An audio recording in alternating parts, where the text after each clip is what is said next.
looking to the end zone to spin. Touchdown! How are you? Once again, this is Jeff Barnes from Nuts and Bolts Sports, coming to you with another special interview. Tonight, I have a very special young man on with me tonight. He's the quarterback for the Toronto Argonauts. In case you didn't see the clip in the beginning, that is Michael O'Connor throwing his first touchdown in the CFL. Had the chance to scout this young man in 2019 as he was preparing for the draft. Did end up in the NFL camps for a while. Ended up getting drafted in the third round by the Toronto Argonauts, where he is currently now training for what's hoping to be a 2020 season for the CFL. And without further ado, let me bring him in. A guest of honor, of course, Michael O'Connor. Michael, how are you? I'm doing great, Jeff. Thanks for having me. Thanks for coming on. And once again, this is great to talk to you again.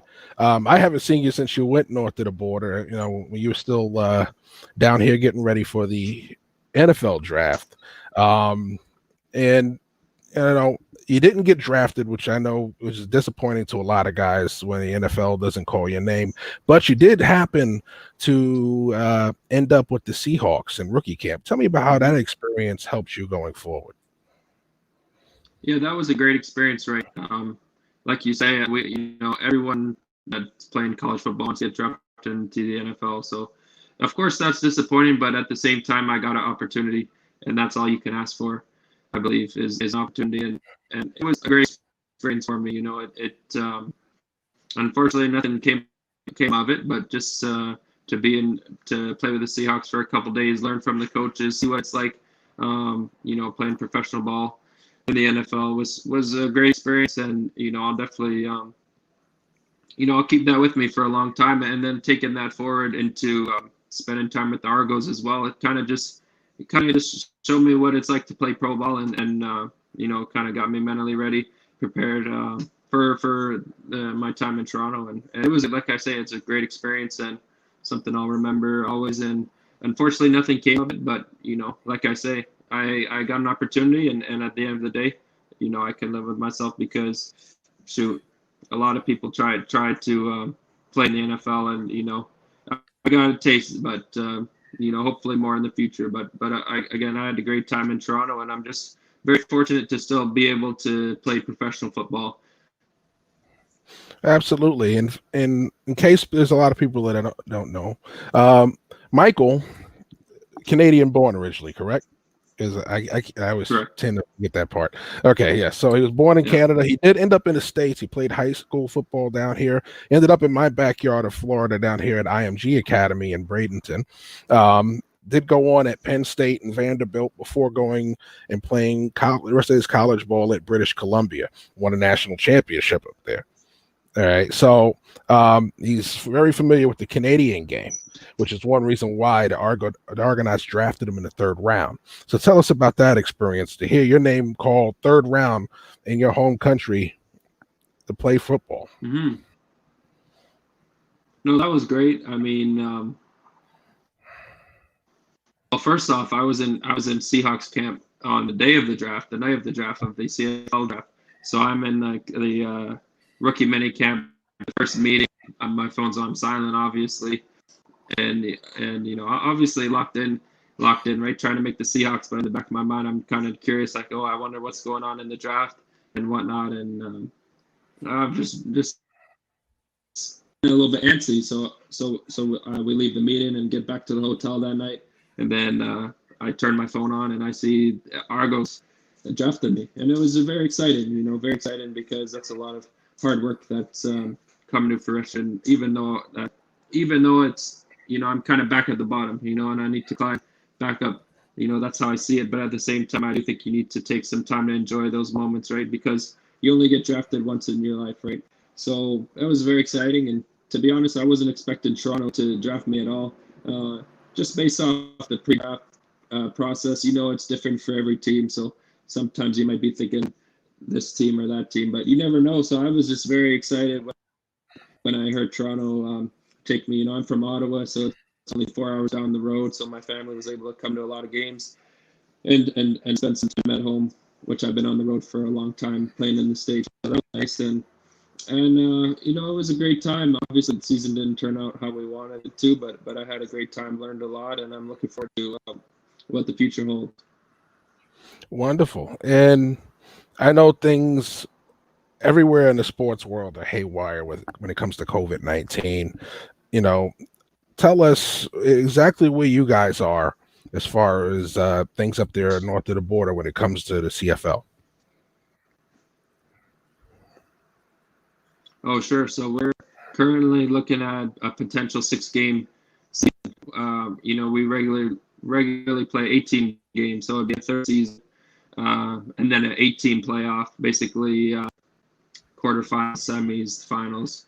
You're right. So there's still a lot in the air, though. The government has to approve the health protocol. The CFL and the CFLPA still have to hammer out an agreement. So there's a lot of unknowns at this point, and it's mid-August. So, I'm not sure if you've ever been in Winnipeg, up north. Come November, December, you don't want to be playing ball late in November. I'll tell you that much. So yeah, we're running out of time, right? We're running out of time. Hopefully, we'll hear some in the next week or so, and hopefully get going. It'll be a short camp if we do have a season, short, like a week camp, no preseason games. So all the more reason to just be ready to go in and hit the ground running. We have a new team this year. I think we have the most roster turnover in the entire CFL. The Argos do, so it'll be important for us to be able to get on the same page quick and bounce back. And I noticed last year they brought you along kind of slowly. They didn't just throw you into the fire. So when you got out there, I mean, was there a comfortability factor right away once you got in the huddle, or was it still a little bit of more of an adjustment from playing college ball up there to playing the CFL?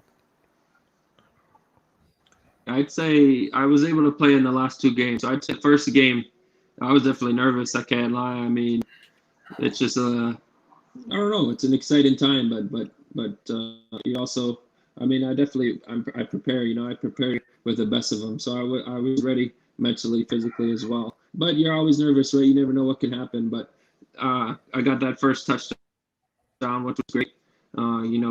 Great catch by Rod there, and that was just very exciting, very exciting. And then, but second game, I was more settled in. I was like, okay, I see what this is now. We're out here playing football. That's all it is. I've been doing it my whole life. No need to make it more than what it is. And so I think I settled down more in the second game and was able to just, stay even. But it was an experience, and it's kind of like I got a little taste at the end, and I just was ready for more. So and the season ended. So that was sad, but it just made me more motivated to hit the field running next year and keep climbing. All right. So you got a big challenge ahead of you. You're definitely going to be competing to make sure you hammer down the starting quarterback position. But you just said you had the biggest roster turnover going into now what's going to be an extremely shortened season. So how do you prepare for this kind of a whirlwind situation? Because this is not the kind of situation you would want going into something like you'd want the most stability known, so this way you could at least say, at least I know my team are going into this. So, I mean, what's got to be your mindset for this? Keep it simple. I think the coaches are doing a good job of that as well. As the season kind of gets shorter and shorter, the potential season gets shorter and shorter. They're starting to kind of narrow in the focus of the playbook, which I think is big for us. I don't think this year will be about scheming up opposing defenses as much as it will be about execution and executing your offense correctly. So I think that's a big thing. Just make sure that we're not losing the game, right? Maybe not being so focused on doing X, Y, Z, but just make sure we play solid fundamental football, keep it simple, execute, and go from there. All right. So I happened to watch a little of the draft this year. This is the first time I've actually sat through the CFL draft. Usually, I catch it afterwards. Oh, wow. And I'm quite impressed. Nice. I'm quite impressed with how quickly everything is done. It's way faster than how we do it down here. As you notice, it takes us 3 days to get through, and a ridiculously long amount of time to get through the first round.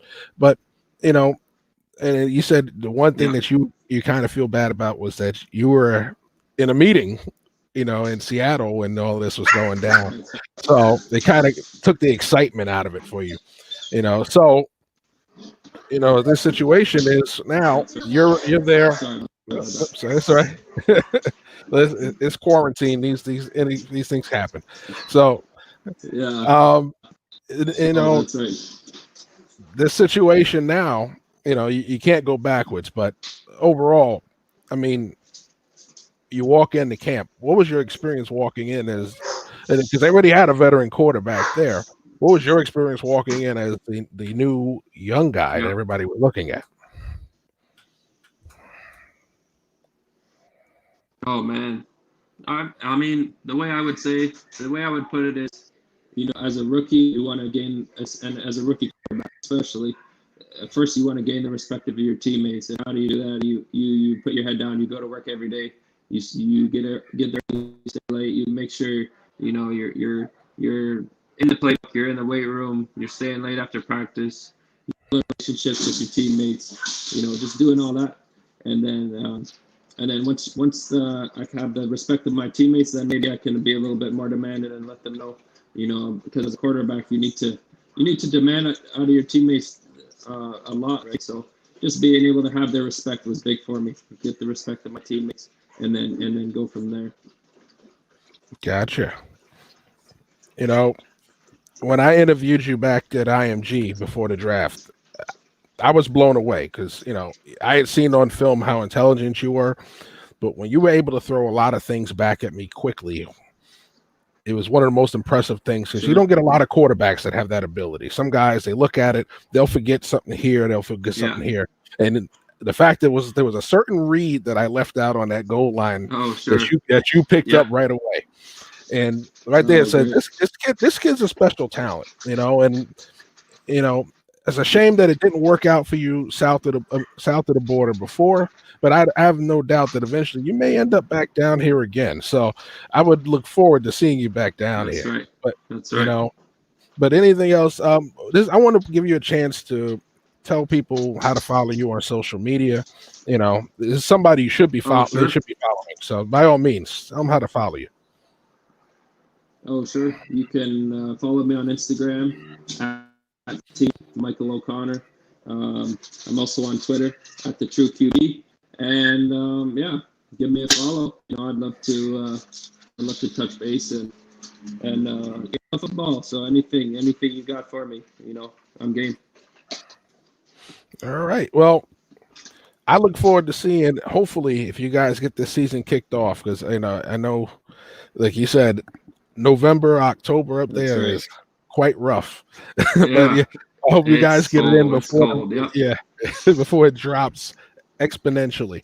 But good luck in 2020, and I will definitely be keeping an eye out for you the rest of the way. Thank you. And I will be in touch as well. Appreciate that.